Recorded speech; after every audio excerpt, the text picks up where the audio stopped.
Friends, ಎಲ್ರಿಗೂ ನಮಸ್ಕಾರ. ಎಲ್ಲರೂ ಹೇಗಿದ್ದೀರಾ? ಎಲ್ಲರೂ ಚೆನ್ನಾಗಿರಲಿ ಅಂತ ದೇವರಲ್ಲಿ ಕೇಳಿಕೊಂಡು ಇವತ್ತಿಂದ ನಂದು ವ್ಲಾಗ್ ನಾನು ಸ್ಟಾರ್ಟ್ ಮಾಡ್ತಾ ಇದ್ದೀನಿ. ಇದು ನಂದು ಸ್ಯಾಟರ್ಡೆ ಮಾಡಿರೋ ವ್ಲಾಗು, ಬಟ್ ನಾನು ಇವತ್ತು ಅಪ್ಲೋಡ್ ಮಾಡ್ತಾ ಇದ್ದೀನಿ. ಏನು ಇಷ್ಟೊಂದು ಲೇಟಾಗಿ ಅಪ್ಲೋಡ್ ಮಾಡ್ತಾ ಇದ್ದಾರೆ ಅಂತ ಅನ್ಕೊತಾ ಇದ್ದೀರಾ? ಸಾರಿ, ತುಂಬಾ ಲೇಟ್ ಆಯಿತು. ಅದೇ ಸೇಮ್ ನಾನು ಮಕ್ಕಳ ಜೊತೆನೇ ಮ್ಯಾಕ್ಸಿಮಮ್ ಟೈಮ್ ಸ್ಪೆಂಡ್ ಮಾಡ್ತಾ ಇರ್ತೀನಿ. ನನಗೆ ಟೈಮೇ ಸಿಗಲ್ಲ. ಎಲ್ಲರೂ 10 ಸೆಕೆಂಡ್ ಮೌನಾಚರಣೆ ಮಾಡೋಣ. ಅದಕ್ಕೆ ಸ್ವಲ್ಪ ಟೈಮ್ ಸಿಕ್ಕಿದಾಗ ವಾಯ್ಸ್ ಓವರ್ ಎಲ್ಲ ಕೊಡಬೇಕಾಗತ್ತಲ್ವಾ, ಹಾಗೆ ವಿಡಿಯೋ ಮಾಡಿಬಿಟ್ಟು ಅಪ್ಲೋಡ್ ಮಾಡಿದ್ರೆ ಚೆನ್ನಾಗಿರಲ್ಲ. ಅದಕ್ಕೇನೆ ವಾಯ್ಸ್ ಓವರ್ ಎಲ್ಲ ಕೊಟ್ಬಿಟ್ಟು ನಾನು ಇವತ್ತು ಈ ವಿಡಿಯೋನ ಸ್ಯಾಟರ್ಡೆ ಸಂಡೇ ಬರ್ತಾ ಇದೆ ಅಂದ್ರೇ ಸಾಕು, ನನಗೊಂಥರ ಖುಷಿ ಆಗ್ತಾ ಇರುತ್ತೆ. ಮಕ್ಕಳಿಗೆ ರಜೆ ಇರುತ್ತೆ, ಹಸ್ಬೆಂಡ್ಗೂ ಅಷ್ಟೇ, ಅವ್ರಿಗೂ ಹಾಫ್ ಡೇ ಇರುತ್ತೆ, ಅವರು ಬೇಗ ಆಫೀಸಿಂದ ಬರ್ತಾರೆ. ನಮಗಂತೂ ಬೆಳಗ್ಗೆ ಬೇಗ ಎದ್ದೇಳೋದಿದ್ದೇ ಇರುತ್ತೆ. ಸ್ಯಾಟರ್ಡೆ ಮತ್ತು ಸಂಡೇ ಅಂತೂ ಚೆನ್ನಾಗಿ ನಿದ್ದೆ ಮಾಡ್ತೀನಿ ನಾನು. ಬೆಳಗ್ಗೆ ತುಂಬ ಲೇಟಾಗಿ ಎದ್ದೇಳ್ತೀವಿ. ಹಸ್ಬೆಂಡು ಅಷ್ಟೇ, ನಮ್ಮನ್ನು ಬೆಳಗ್ಗೆ ಡಿಸ್ಟರ್ಬ್ ಮಾಡ್ದೇನೆ ಅವರೇ ಲಾಕ್ ಮಾಡ್ಕೊಂಡು ಆಫೀಸ್ಗೆ ಹೋಗಿರ್ತಾರೆ. ಸ್ಯಾಟರ್ಡೆ ನಾನು ಎದ್ದಿದ್ದು ಲೇಟೇನೆ. ಮಕ್ಕಳೆಲ್ಲ ಎದ್ದಿದ್ರು, ಮನೆಯೆಲ್ಲ ಕ್ಲೀನ್ ಮಾಡಿಕೊಂಡು ನನ್ನ ಮಗಳಿಗೆ ಮತ್ತು ಮಗನಿಗೆ ಇಬ್ಬರಿಗೂ ಸ್ವಲ್ಪ ಕೆಮ್ತಾ ಇದ್ರು. ಅದಕ್ಕೆ ಈ ರೆಮಿಡಿನ ನಾನು ಟ್ರೈ ಮಾಡ್ತಾ ಇದ್ದೀನಿ. ಇದು ತುಂಬಾ ಎಫೆಕ್ಟಿವ್ ಇದೆ. ಏನಂದರೆ ಚಿಕ್ಕ ಮಕ್ಕಳಿಗೆ 2 ಲವಂಗನ ತೊಗೊಂಡು ಅದನ್ನು ಚೆನ್ನಾಗಿ ಸುಟ್ಬಿಟ್ಟು ಸ್ವಲ್ಪ ಕಪ್ಪಗಾದ್ಮೇಲೆ ಅದನ್ನು ನೀವು ಪುಡಿ ಮಾಡಿಕೊಂಡು ಅದರಲ್ಲಿ ಹನಿ ಹಾಕ್ಬಿಟ್ಟು ತಿನ್ಸಿದ್ರೆ ಮಕ್ಕಳಿಗೆ ಬೇಗನೆ ಕೆಮ್ಮು ವಾಸಿ ಆಗುತ್ತೆ. 2 ವರ್ಷಕ್ಕಿಂತ ಮೇಲೆ ಇರೋ ಮಕ್ಕಳಿಗೆ 2 ಲವಂಗನ ಹಾಕಿ, 2 ವರ್ಷಕ್ಕಿಂತ ಚಿಕ್ಕವರಿದ್ದರೆ ಅವ್ರಿಗೆ 1 ಲವಂಗನೇ ಹಾಕಿ. ನನ್ನ ಮಗ ನನಗೆ ತಿನ್ನಿಸ್ತಾ ಇದ್ರೆ ಅವನು ತಿನ್ನಲ್ಲ ಅಂತ ಅಳ್ತಾ ಇದ್ದ. ಆಮೇಲೆ ನಿಮ್ಮ ಅಕ್ಕನಿಗೆ ಹಾಕ್ತೀನಿ ಹಿಡ್ಕೊ ಅಂತ ಅಂದರೆ ಅವ್ರ ಅಕ್ಕನ ಕೈ ಹಿಡ್ಕೊಂಡ್ಬಿಟ್ಟ. ಹಾಗೆ ಅವನಿಗೂ ಆಗ್ಬಿಟ್ವಿ. ಪಾಪ ತುಂಬ ಅಳ್ತಾ ಇದ್ದ ಅವನು. ಆಮೇಲೆ ಸಮಾಧಾನ ಮಾಡಿಬಿಟ್ಟು ಅವ್ರಿಗೆ ಫಸ್ಟ್ ಹಾಲು ಕೊಡ್ತಾ ಇದ್ದೆ. ನಾವು ಜನರಲಿ ಸ್ಯಾಟರ್ಡೆ ಸಂಡೇ ಇದ್ದರೆ ಸ್ವಲ್ಪ ಬಿಸ್ಕೆಟ್ಸು ಮತ್ತು ಬನ್ನು ರಸ್ಕು ಎಲ್ಲ ಕೇಳ್ತಾರೆ. ಸೊ ವೀಕ್ಲಿ ಒಂದ್ಸಲ್ವಾ, ತುಂಬಾ ಬೇಡ ಅನ್ನೋಕ್ಕಾಗಲ್ಲ, ಮಕ್ಕಳಿಗೆ ಯಾವಾಗಾದರೂ ಕೊಡಿಸ್ಲೇಬೇಕಾಗುತ್ತೆ. ನನ್ನ ಮಗನಿಗೆ ಹಾಲು ಜ್ಯೂಸು ಏನೇ ಕೊಟ್ರು ಚೇರ್ಸ್ ಮಾಡಿ ಅಂತ ಕೇಳ್ತಾ ಇರ್ತಾನೆ. ಅದಕ್ಕೆ ನಾವು 1 ರೌಂಡ್ ಕುಡ್ಕುರ್ ತರ ಚೇರ್ಸ್ ಮಾಡ್ಕೊಂಡು ಕುಡಿದ್ವಿ. ಏನ್ರಿ ಅದು ಮಾತಾಡೋದು?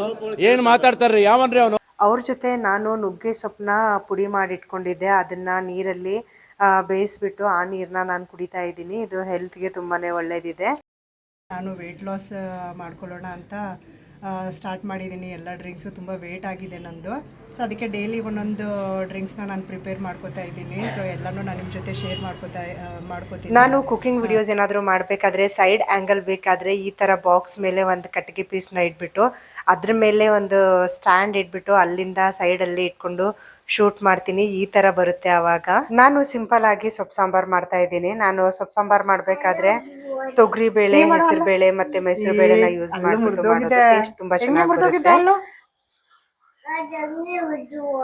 ಹಂಗೆ ಮುರಿದೋಯ್ತಾ? ಸುಮ್ಮನೆ ಹೆಂಗೆ ಮುರಿದೋಗುತ್ತಾ? ನಾನು ಸ್ಪೆಸಿಫಿಕ್ ಆಗಿ ಇದೇ ಸೊಪ್ಪು ಹಾಕಬೇಕು ಅಂತ ಏನು ಹಾಕಲ್ಲ. ಮನೆಯಲ್ಲಿ ಯಾವ ಸೊಪ್ಪು ಇರುತ್ತೆ ಅದನ್ನ ಯೂಸ್ ಮಾಡಿಕೊಂಡು ನಾನು ಮಾಡೋದು. ಮಿಡಲ್ ಕ್ಲಾಸ್ ಫ್ಯಾಮಿಲಿಯವ್ರದ್ದು ನಿಮ್ಗೂ ಗೊತ್ತೇ ಇರುತ್ತೆ. ಒಂದೊಂದ್ಸರಿ ಕರಿಬೇವು ಇದ್ರೆ ಕೊತ್ತಂಬರಿ ಇರಲ್ಲ, ಕೊತ್ತಂಬರಿ ಇದ್ರೆ ಕರಿಬೇವು ಇರಲ್ಲ. ಮನೆಯಲ್ಲಿ ಏನಿದ್ರು ಇಲ್ಲ ಅಂದ್ರೂ ಇರೋದ್ರಲ್ಲೇ ಖುಷಿಯಾಗಿ ಮಕ್ಳಿಗೋಸ್ಕರ, ಗಂಡನ್ಗೋಸ್ಕರ, ತನ್ನ ಫ್ಯಾಮಿಲಿಗೋಸ್ಕರ ಮಾಡ್ಕೊಡ್ತೀವಿ. ಅದ್ರಲ್ಲೇ ಅದೇ ಪ್ರೀತಿಯಲ್ಲೇನೆ ಎಲ್ಲಗಿಂತ ಜಾಸ್ತಿ ರುಚಿ ಇರುತ್ತೆ. ಅದಕ್ಕೆ ಹೇಳೋದು ಅಮ್ಮನ ಕೈ ತುತ್ತು ಅಮೃತ ತರ ಅಂತ. ಬೆಳಗ್ಗೆ ಟಿಫನ್ಗೆ ನನ್ನ ಮಗಳು ಬಿಸಿಬೇಳೆ ಬಾತ್ ಕೇಳಿದ್ಲು. ಸೊ ಅದಕ್ಕೆ ನಾನು ಬಿಸಿಬೇಳೆ ಬಾತ್ ಜೊತೆ ಹಾಗೆ ಸೊಪ್ಪು ಸಾಂಬಾರು ಕೂಡ ಮಾಡ್ಕೊಂತಾ ಇದ್ದೀನಿ. ಹಸ್ಬೆಂಡ್ ಇವತ್ತು ಮಧ್ಯಾಹ್ನ ಬೇಗ ಬರ್ತಾರೆ. ಅವ್ರು ಬರೋಷ್ಟರಲ್ಲಿ ಅಡುಗೆ ಎಲ್ಲ ರೆಡಿ ಆಗಿರ್ಬೇಕು ಅಂತ. ಬಿಸಿ ಬಿಸಿಯಾಗಿ ಊಟಕ್ಕೆ ಬಡಿಸೋದಂದ್ರೆ ನನ್ಗಂತೂ ತುಂಬಾನೇ ಇಷ್ಟ. ನಾನು ಸೊಪ್ಪು ಸಾಂಬಾರಲ್ಲಿ ಬದನೆಕಾಯಿ ಕೂಡ ಹಾಕ್ತೀನಿ. ಅದರಿಂದನೂ ಸ್ವಲ್ಪ ಟೇಸ್ಟ್ ಚೆನ್ನಾಗಿ ಬರುತ್ತೆ. ಒಬ್ಬೊಬ್ರು ಒಂದೊಂದ್ ತರ ಮಾಡ್ತಾರೆ ಅಡುಗೆನ. ಒಬ್ಬೊಬ್ರದ್ದು ಕೈ ರುಚಿನೂ ಒಂದೊಂದ್ ಡಿಫ್ರೆಂಟ್ ಆಗಿರುತ್ತೆ. ಬಿಸಿಬೇಳೆ ಬಾತ್ ಮಾಡಕ್ಕೆ ಅಕ್ಕಿ ಮತ್ತು ಬೇಳೆ ಮತ್ತೆ ತರಕಾರಿ ಎಲ್ಲಾನು ಬೇಯಿಸ್ಕೊಂಡಿದ್ದೆ.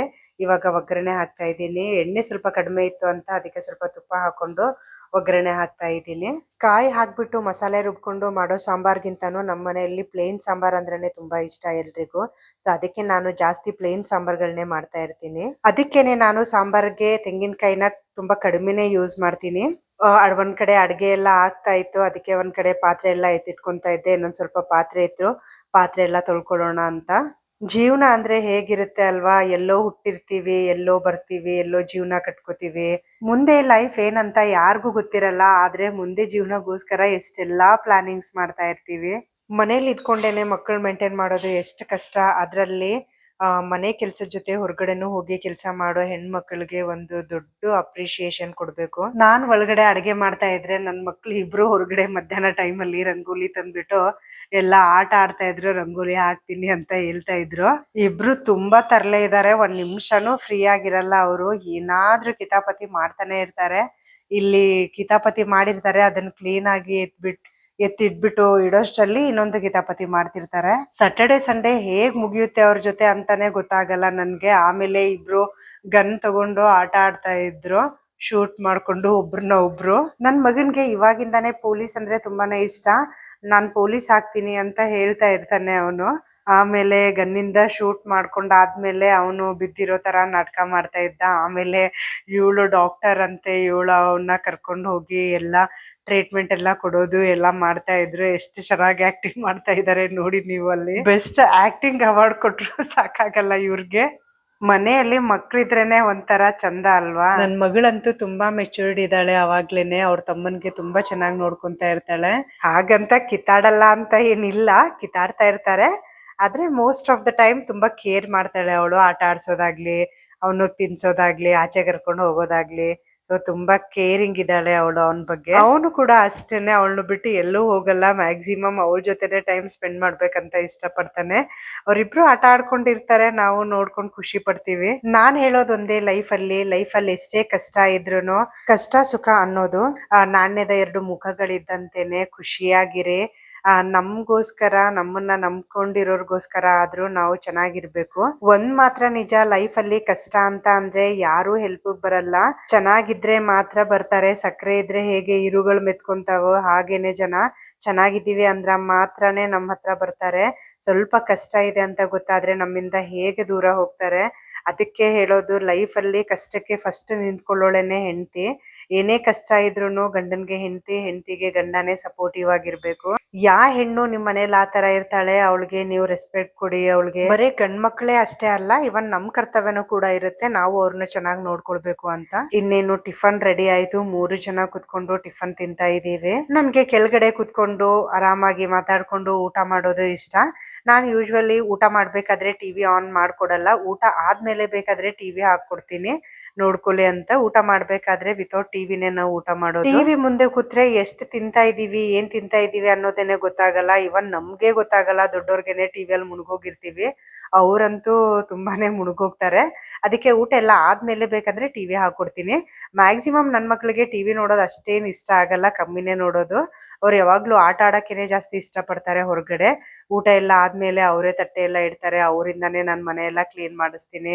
ಅವ್ರಿಗೂ ಒಂದು ಡಿಸಿಪ್ಲಿನ್ ಬರುತ್ತೆ. ಕೆಲ್ಸ ಅನ್ನೋದು ಇವಾಗಿಂದಾನೇ ಕಲ್ತ್ರೆ ಒಳ್ಳೇದಲ್ವಾ.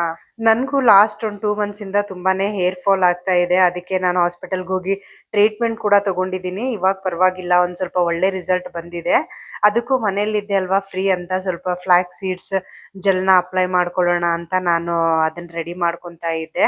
ಅಲ್ಲಿ ರೆಡಿ ಆಗೋಷ್ಟರಲ್ಲಿ ಮತ್ತೆ ಅವರು ಆಟ ಶುರು ಮಾಡಿದ್ರು. ಟೈಮರ್ ಎಲ್ಲ ಇಟ್ಬಿಟ್ಟು ಸ್ಟೆಪ್ಸ್ ಇಂದ ಮೇಲೆ ಕೆಳಗಡೆ ಎಷ್ಟೊತ್ತಿಗೆ ಬರ್ತೀವಿ ಅಂತ ಕೌಂಟ್ ಮಾಡ್ಕೊಂಡು ಆಟ ಆಡ್ತಾ ಇದ್ರು. ಹಾಗೆ ಫ್ಲಕ್ಸ್ ಸೀಡ್ಸ್ ರೆಡಿ ಆಯ್ತು.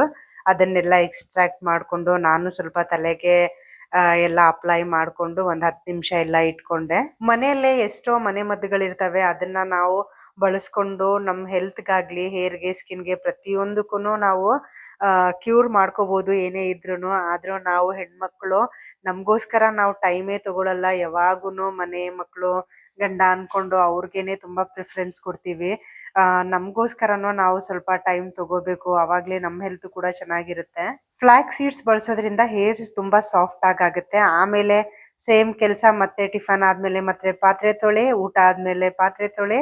ನಮ್ಗಂತೂ ಇದ್ದಿದ್ದೇ ಇರುತ್ತೆ ಕಂಟಿನ್ಯೂ ಕೆಲಸ ಬೇಗ ಮಾಡ್ಕೊಂಡು ಮುಗಿಸ್ಕೊಂಡ್ರೆ ಆಮೇಲೆ ಈವ್ನಿಂಗ್ ಆರಾಮಾಗಿ ಫ್ರೀ ಆಗಿ ಮಕ್ಕಳ ಜೊತೆ ಟೈಮ್ ಸ್ಪೆಂಡ್ ಮಾಡ್ಬೋದು ಅಂತ ನಾನು ಮಧ್ಯಾಹ್ನದೊಳಗಡೆನೆ ಎಲ್ಲ ಬೇಗ ಕೆಲಸ ಮುಗಿಸ್ಕೊತಾ ಇದ್ದೀನಿ. ಒಂದ್ 10 ನಿಮಿಷ ಆದ್ಮೇಲೆ ತಲೆ ಸ್ನಾನ ಮಾಡ್ಕೊಂಡೆ. ಹೇರ್ಸ್ ತುಂಬಾ ಸಾಫ್ಟ್ ಆಗಿತ್ತು. ಇಬ್ರು ಮಕ್ಕಳ ಜೊತೆ ನನ್ ಫುಲ್ ಡೇ ಹೀಗೆ ಇರುತ್ತೆ. ನಿಮ್ಗೆ ನನ್ ವಿಡಿಯೋಸ್ ಏನಾದ್ರೂ ಇಷ್ಟ ಆಗ್ತಾ ಇದೆ ಅಂದ್ರೆ ಲೈಕ್ ಮಾಡಿ, ಶೇರ್ ಮಾಡಿ. ನಿಮ್ದೇನೇ ಅಭಿಪ್ರಾಯ ಇದ್ರೂ ನನಗೆ ಕಮೆಂಟ್ ಬಾಕ್ಸ್ ಅಲ್ಲಿ ತಿಳಿಸಿ. ನಿಮ್ ಸಪೋರ್ಟ್ ಇದ್ರೇನೆ ಇನ್ನೂ ಹೊಸ ವಿಡಿಯೋಸ್ ಮಾಡಕ್ಕೆ ನನ್ಗೂ ಸ್ಫೂರ್ತಿ ಸಿಗುತ್ತೆ.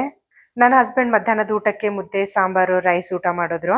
ಊಟ ಎಲ್ಲ ಆದ್ಮೇಲೆ ಹಾಗೆ ಎಲ್ರೂ ಟೈಮ್ ಪಾಸ್ ಮಾಡಿದ್ವಿ ಸ್ವಲ್ಪ ಹೊತ್ತು. ಹಾಗೆ ಇನ್ನೇನು ಸಾಯಂಕಾಲನೇ ಆಗ್ಬಿಡ್ತು. ಯೂಶ್ವಲಿ ಸ್ಯಾಟರ್ಡೆ ನಾವು ಮಕ್ಕಳಿಗೆ ಪಾರ್ಕ್ ಕರ್ಕೊಂಡು ಹೋಗ್ತೀವಿ ಮನೆ ಹತ್ರ ಇರೋದಕ್ಕೆ. ಅವತ್ತು ತುಂಬಾನೇ ಮಳೆ ಆಗ್ತಾ ಇತ್ತು, ಅದಕ್ಕೆ ಪಾರ್ಕ್ ಹೋಗೋಕ್ ಆಗ್ಲಿಲ್ಲ. ಮನೇಲಿ ಮೆಕ್ಕೆಜೋಳ ಇತ್ತು, ಮೆಕ್ಕೆಜೋಳನೇ ಸುಟ್ಬಿಟ್ಟು ಅದಕ್ಕೆ ಸ್ವಲ್ಪ ಲೆಮನ್ ಉಪ್ಪು ಖಾರ ಹಾಕ್ಬಿಟ್ಟು ಎಲ್ರು ತಿಂದ್ವಿ. ಆಮೇಲೆ ಈವ್ನಿಂಗಿಗೆ ನಾನು ಬಟರ್ ಫ್ರೂಟ್ ಜ್ಯೂಸ್ ಮಾಡಿದೆ, ಜ್ಯೂಸ್ ಎಲ್ಲ ಕುಡಿದ್ವಿ. ಸ್ಯಾಟರ್ಡೆ ಬಂದ್ರೆ ಸಾಕು ಕಂಪಲ್ಸರಿ ನಾವು ಮೂವಿ ನೋಡ್ಕೊಂಡೇ ಮಲ್ಕೊಳ್ಳೋದು. ನಮ್ಮ ಕನ್ನಡ ನಮ್ಮ ಹೆಮ್ಮೆ, ಕನ್ನಡ ಮೂವಿ ನೋಡ್ದೇನೆ ಸ್ಯಾಟರ್ಡೆ ಮುಗಿಯೋದೇ ಇಲ್ಲ. ಅವತ್ತು ನಾನು ಕನ್ನಡದಲ್ಲಿ ಶೋಧ ಮೂವಿನ ನೋಡ್ತಾ ಇದ್ವಿ. ತುಂಬಾನೇ ಚೆನ್ನಾಗಿತ್ತು ಮೂವಿ, ತುಂಬಾ ಥ್ರಿಲ್ಲರ್ ಅಂಡ್ ಇಂಟ್ರೆಸ್ಟಿಂಗ್ ಇತ್ತು. ನಾವು ಮೂವಿ ನೋಡ್ತಾ ಇದ್ರೆ ಅವ್ರದ್ದು ಡ್ಯಾನ್ಸಿಂಗ್ ಪ್ರೋಗ್ರಾಮ್ ನಡೀತಾ ಇತ್ತು. ಬಾಯ್, ಟೇಕ್ ಕೇರ್.